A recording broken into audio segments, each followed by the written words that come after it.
I've lived for nearly 30 years, and I've never been popular with women, but for some reason, kids seem to like me. Babies and strollers passing by on the street, toddlers being led by their parents. They all look at my face with such curiosity and never take their eyes off me. Some even cheerfully stretch out their arms as if wanting to be picked up.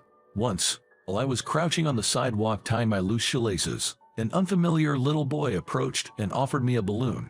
I went through college without much of a plan, and when it was time to start job hunting, I realized I didn't have a particular career passion. The only thing going for me was that kids seemed to like me. That being said, I wasn't especially fond of children. But somehow, although I wasn't sure if it was a special skill, I thought of becoming a child care worker. After working at a daycare as an assistant for 3 years, I got my child care certification. When I moved to another daycare, I realized something about myself. I'm not a morning person. It's exhausting to deal with hyperactive kids in the morning. So, I looked for a daycare that had afternoon shifts. I found one 6 months ago that offered evening care. It's a great place to work. My hours are from 2 p.m. to 11 p.m. Good evening, I'm Mary. Dressed in my uniform, an apron with a bear on it, I cheerfully greeted her at the entrance. Good evening, Catherine's mom. After glancing at me, she gave a cold and emotionless stare. Darn it, I slipped up. She didn't like being referred to as Catherine's mom. Catherine is her 4-year-old daughter, who is under our care 3 times a week. She came to pick up little Catherine after work. People often assume that parents who use night care work in nightlife professions, but in reality, they have various jobs like office workers, teachers, and entrepreneurs. She is a doctor. She's a physician working 3 times a week at a nearby clinic in our neighborhood. I heard she divorced a few years back and is now a single mother. Good evening, Mary. I quickly corrected my greeting and went to wake up sleeping Catherine. Man, that was nerve-wracking. Almost had a heart attack there. To be honest, I had a crush on Catherine's mom. I mean, Mary. I liked her pale skin, natural makeup, and her slightly stern and tsundere appearance. There's no reason. You like what you like. I began to look forward to those brief moments when we exchanged a few words or when I updated her about Catherine's day. After all, in my eyes, it was just a fleeting crush from a plain man nearing his 30s who's never been popular with women. Whether it was the ice cream I had late at night or maybe I caught a chill, I ended up with an upset stomach that day. I've always had a weak stomach. Thinking it was just the usual, I decided to get checked out at the nearby clinic. While filling out the form at the reception, I realized something huge. Today was the day to take care of little Catherine, which means she works at this clinic. Man, how clueless am I, getting treated by her. Do I tell her about my upset stomach? Sweat poured down my forehead. In a panic, I glanced at the staff schedule posted on the waiting room wall. Sure enough, among the 3 doctors listed, there was the name Mary. My chances of being treated by her is 33.3%. I'm no baseball expert, but isn't a 300 hitter pretty good? Does that mean it's hard to achieve? Does that mean my chances of seeing her are also pretty slim? What am I thinking? It's just a 1 in 3 chance. Duh. Trying to calm my racing heart, I took a deep breath. John. I was called into the examination room and, of course, she was the one waiting for me. I immediately recognized her, but something felt different. The first thing I noticed was the thin silver glasses she wore, which she doesn't wear when picking up Catherine in the evening. Her usually subtle makeup was almost non-existent. And the white coat she wore, well, it was a light pink really, but it suited her well. I said, "How are you?" with a polite smile, trying to make a good impression. However, she didn't react at all. She simply checked the form I'd filled out, asked a few routine questions while glancing at her computer, and performed the usual checks. Throughout, she was all business. According to her, my stomach troubles were likely a one-off thing. She ordered a blood test just to be sure and prescribed some medication. I arrived at the daycare 2 hours late. Catherine suddenly hugged me as soon as I walked in. "What's up, Catherine?" While I was comforting her, a female coworker told me that Catherine had been fussy all the time I was absent. While I was away, little Catherine was quite fussy the whole time. She must really like me, I guess. "Good evening, this is Mary." That night, as I greeted her at the daycare's entrance to hand over Catherine, she asked, "Good evening, I'll bring Catherine over now." That's what I replied. She then asked, "How are you feeling?" By the next day, my stomach issues were completely resolved. But ever since that day, I haven't felt great. I don't have a fever, and my appetite is okay. How are you feeling? Just thinking about her words made my stomach churn and gave me palpitations for days. That day, as always, after playing with the kids, I was preparing snacks. Then Catherine, looking grumpy, clung to me. "What's wrong, Catherine?" When I asked, she responded, "I don't like that person, I really don't." Over and over. "Good evening, I'm Mary."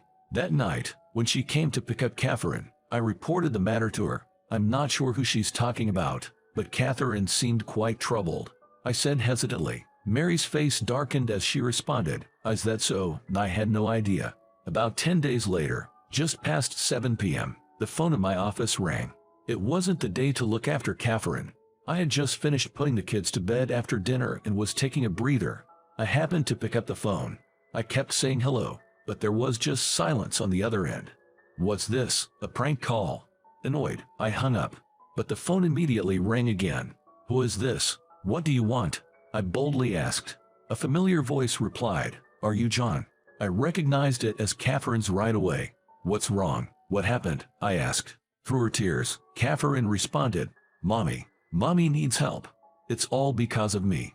I sensed something very wrong was happening. "Where are you?" "At home."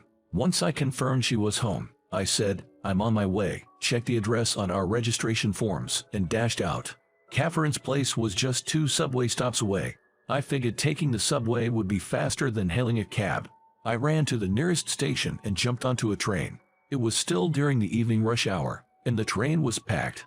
2 high school girls nearby giggled as they looked at me. I followed their gaze to see.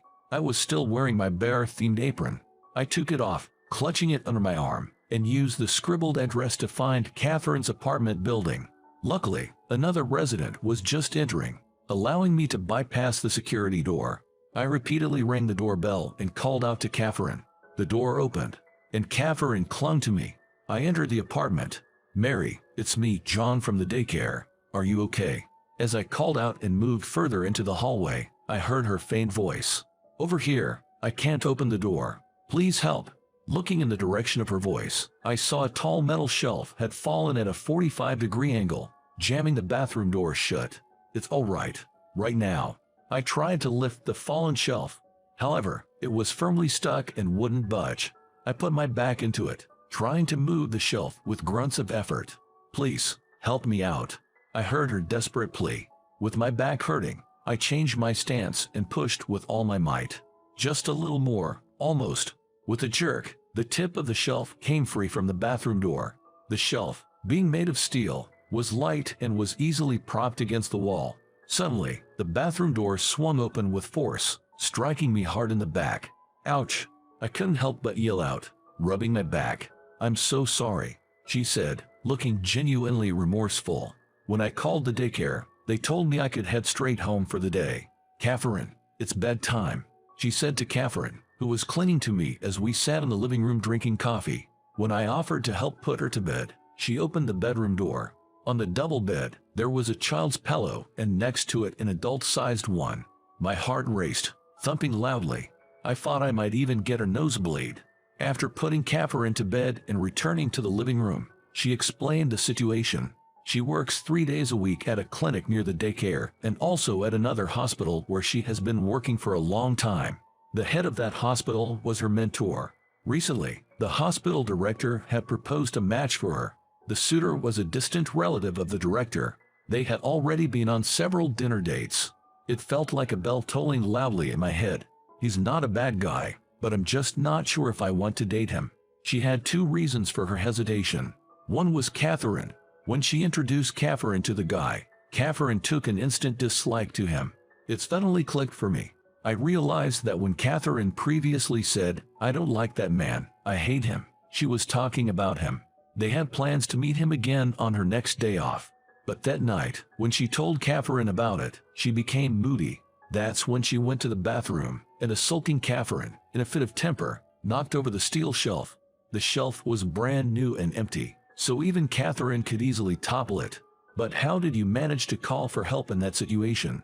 As I was impressed, she mentioned she had set it up beforehand for an instant connection. I thought of calling the daycare on the spot and had Catherine call them. She said that, then added sincerely, "Thank you," expressing her gratitude to me. After leaving her place and walking along the road in front of the apartment complex, a thought suddenly crossed my mind. What was that second reason she mentioned she was troubled about? About a month later, little Catherine was leaving the daycare. When I asked the principal why, he said it was due to her mother's work commitments.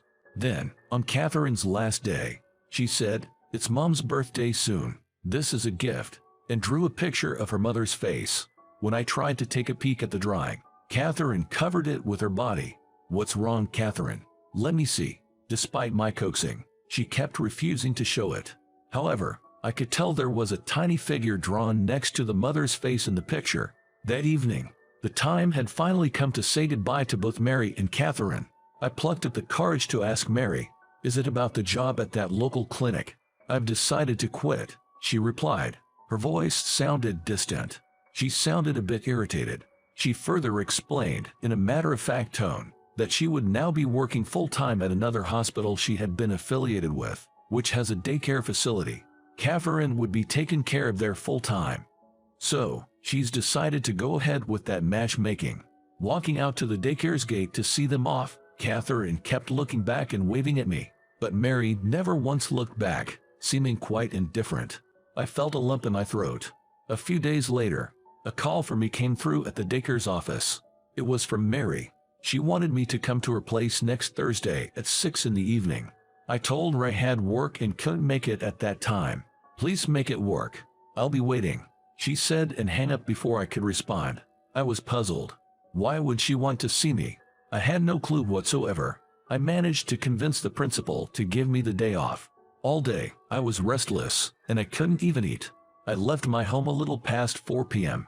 The nearest station to her apartment was less than 30 minutes away, so I arrived over an hour earlier than the scheduled time. I went up to her apartment building a few times, then headed back to the train station, wandered around the shopping district, and returned to her apartment building again.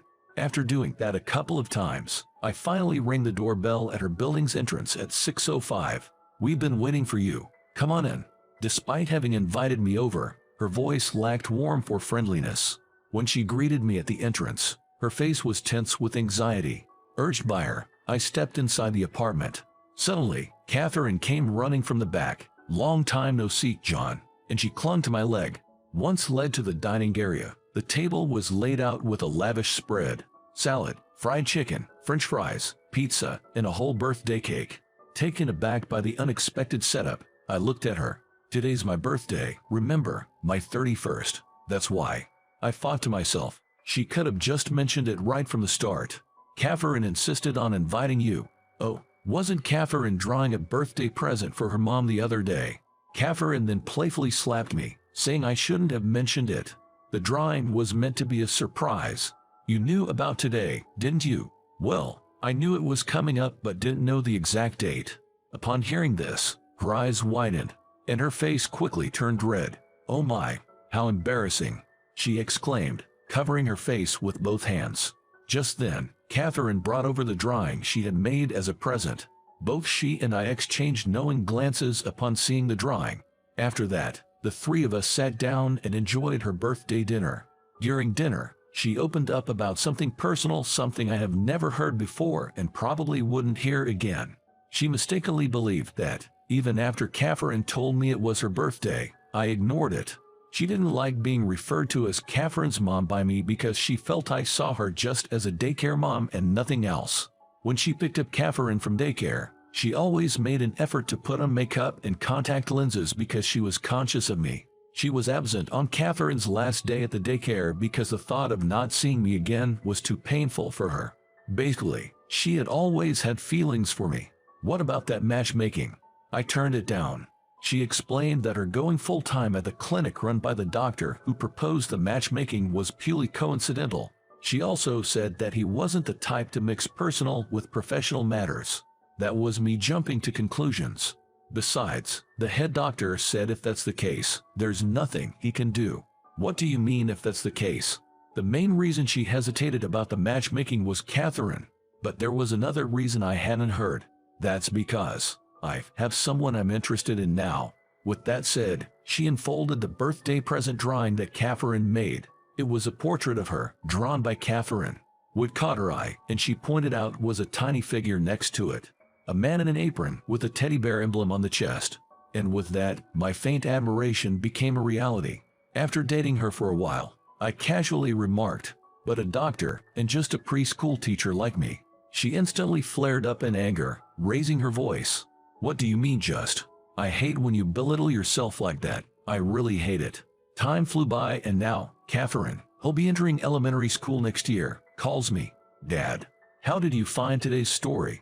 Please hit likes and subscribe to the channel, and it will be a great motivation for us to continue our work. We're looking forward to reading your comments. See you in the next video.